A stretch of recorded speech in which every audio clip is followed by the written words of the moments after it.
বাংলাদেশ ক্রিকেটের সবচেয়ে ঠান্ডা মাথার খেলোয়াড় মাহমুদুল্লাহ রিয়াদ। খেলার মাঠে ম্যাচের অবস্থা যাই হোক না কেন, কিভাবে যেন কুল থাকেন তিনি, নীরবে পরিস্থিতি সামাল দেন এবং জয় ছিনিয়ে আনেন।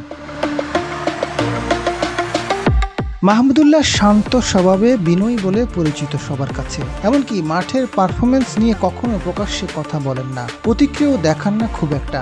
সেঞ্চুরির পরও ঠান্ডা মাথায় থাকেন।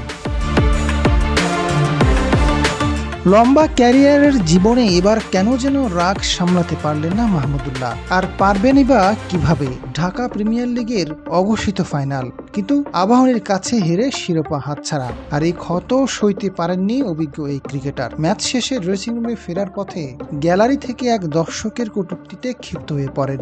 দর্শক রিয়াদকে উদ্দেশ্য করে কিছু একটা বলেন, বিষয়টি ভালোভাবে নেননি মাহমুদুল্লাহ।